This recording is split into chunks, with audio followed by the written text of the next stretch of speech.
I am the Jarl's steward. If you have court business to tend to, you talk to me. You mean the Dragon Bridge issue?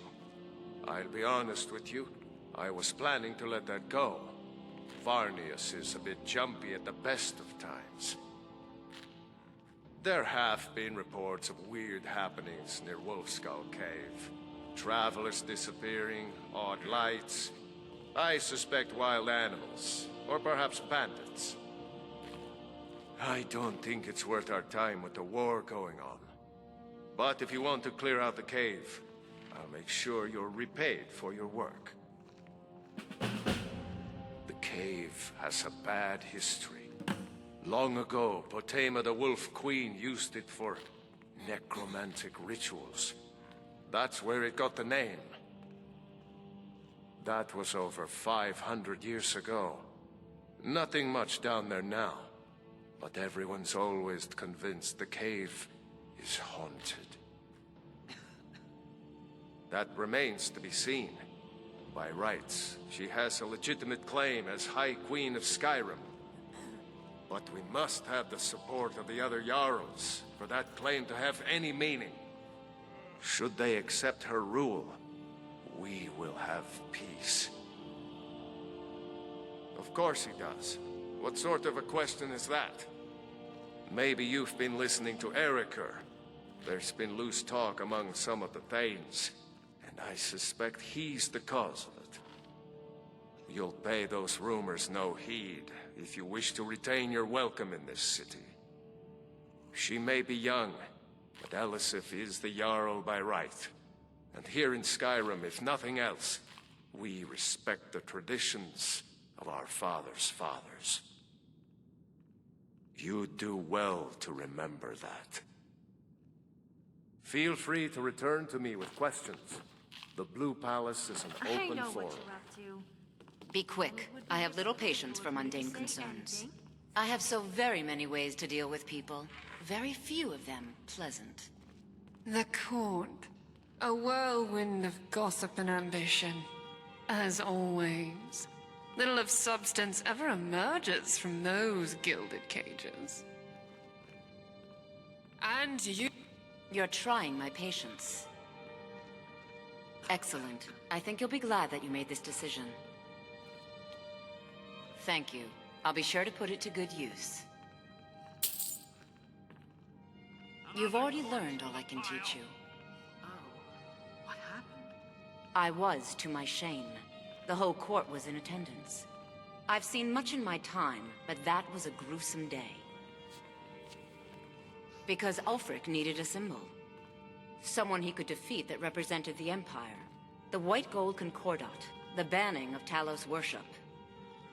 Toryg's father Islot had held Skyrim together for nearly 25 years. When he died, Toryg became that symbol. No, even after Islot died, the Moot voted to make Toryg High King of Skyrim.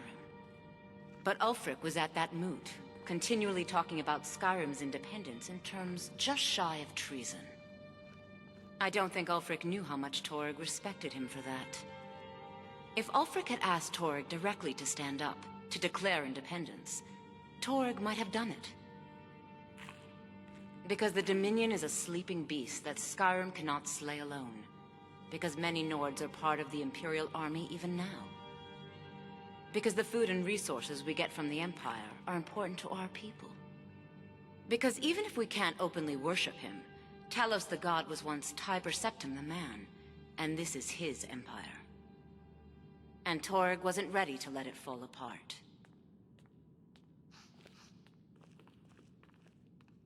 I was a member of the court during the reign of Toryg's father. It was Toryg who appointed me to the position. Very. I helped raise him. Oh, I could not have been more proud to see Toryg on the throne. He made a fine king. A fine king. I have no time or patience for a student. Perhaps the College of Winterhold will grant you admission. I was to my shame. The hope Ulfric showed up at the Gates of Solitude requesting an audience. We thought he was here to ask Toryg to declare independence. By the time we realized Ulfric was here to challenge Toryg, it was already too late. By Nord custom, once the challenge was issued in court, Torg had no choice but to accept. Had he not, Ulfric would have had cause to call a new moot and a new vote for High King. Torg had some martial training, of course, but it mattered little that day. When Ulfric's lips parted, when he unleashed the power of the Thu'um, that shout, that ancient and terrible tongue, ripped Torg asunder. I was a member of the court during the reign of Torg. I like to think I've aged well. I'm certainly wiser than I once was, and I know when one should speak, and when one should hold their tongue. Take care of yourself, and always remember, the world it seems is a ripe woman with can't people swing a looking to sword in the spill your city blood. without attracting attention. Yes, Sarah? Indeed. There's something about Don't take you this the that wrong way, but you piques look a my little sickly. curiosity. A certain resonance. Almost Dwemer-like, if you'll pardon the observation. Though, I confess, Have you ever I've never thought that encountered our a Dwemer construct quite so Someone is sitting there lifelike. playing with us like You- some adult plaything. You sense that? And no A simple one doesn't see that detect kind of life spell. Quite useful for discerning irregularities. Detects Daedra, automatons, and, well, you understand. Oh, that spell. Clever. I imagine it's quite handy for identifying vampires, wouldn't you say? Given their lack of a conventional life force. Yes, well, if you'll excuse me, more, pressing matters demand my attention. Remember, a smart mouth can't save you when your head is on the floor.